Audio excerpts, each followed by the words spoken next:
Shri Joseph C Mathew, ഈ ആരോപണം വന്നതിന് പിന്നാലെ മുതൽ തന്നെ CPM നേതാക്കളൊക്കെ എപ്പോഴും പറഞ്ഞുകൊണ്ടിരുന്നത് വളരെ സുതാര്യമാണ്, കൃത്യമായ നിയമ നടപടികൾ പാലിച്ചുകൊണ്ടുള്ള കരാറാണ് എന്നൊക്കെ ആവർത്തിച്ച് പറയുന്നത് നമ്മൾ കേട്ടതാണ്. ഇപ്പോൾ ROCD റിപ്പോർട്ടിൽ പറയുന്നത് അടിമുടി ദുരൂഹതയെന്നാണ്.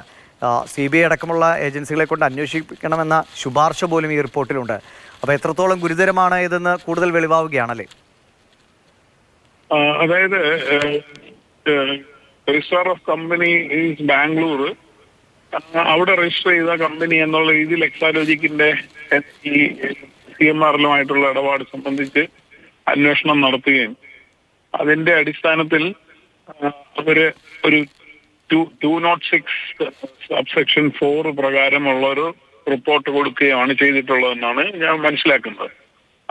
അതിന്റെ അടിസ്ഥാനത്തിലാണ് 210 പ്രകാരമുള്ള അന്വേഷണത്തിന് 3 അംഗ സമിതിയെ ഇപ്പോൾ കേന്ദ്ര കമ്പനി മന്ത്രാലയം നിയമിച്ചിട്ടുള്ളത്. ഈ സെക്ഷൻ 206(4) എന്ന് പറഞ്ഞാൽ ഒരു കമ്പനി ഫ്രോഡുലന്റ് പ്രാക്ടീസസിലൂടെയാണ് പ്രവർത്തിക്കുന്നത് എന്ന് ROCക്ക് ബോധ്യമാകുമ്പോൾ അതിൽ കൂടുതൽ അന്വേഷണം ആവശ്യപ്പെട്ടുകൊണ്ട് കൊടുക്കുന്ന റിപ്പോർട്ടാണ്. അത് കമ്പനിയെ ഒന്നിലധികം തവണ കേൾക്കാൻ നോട്ടീസ് അയക്കുകയും അവർക്ക് പറയാനുള്ളത് കേൾക്കുകയും ചെയ്ത ശേഷമാണ് അത്തരത്തിലൊരു റിപ്പോർട്ട് തയ്യാറാക്കുക. ഇപ്പൊ നമ്മള് മനസ്സിലാക്കേണ്ട കാര്യം, ഇവിടെ ആവർത്തിച്ച് മുഖ്യമന്ത്രിയും ബാക്കി സർക്കാരിന് വേണ്ടി സംസാരിച്ചവരും ഒക്കെ പറഞ്ഞിരുന്ന കാര്യം, ഇവരെ കേട്ടിട്ടില്ല, ഇവർക്ക് പറയാനുള്ള സ്വാഭാവിക നീതി പോലും നിഷേധിച്ചു എന്നിട്ട് ഏകപക്ഷീയമായി തയ്യാറാക്കിയ റിപ്പോർട്ടാണ്. ഇത്തരം കാര്യങ്ങളാണ് പറഞ്ഞുകൊണ്ടിരുന്നത്.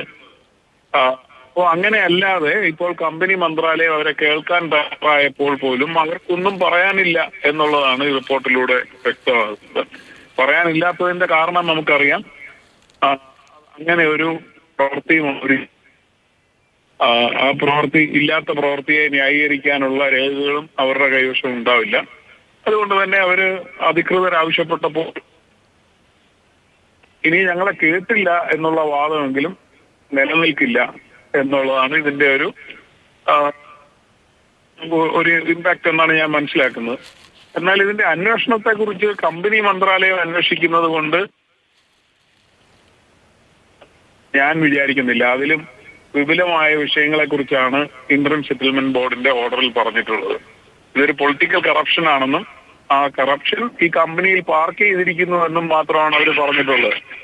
അത് കമ്പനിയുടെ ഒരു അന്വേഷണം, ഒരു കമ്പനിയെ കുറിച്ച് നടത്തുന്ന ഒരു അന്വേഷണം കൊണ്ട് മാത്രം അത് പുറത്തു വരുമെന്ന് കരുതുക വയ്യ.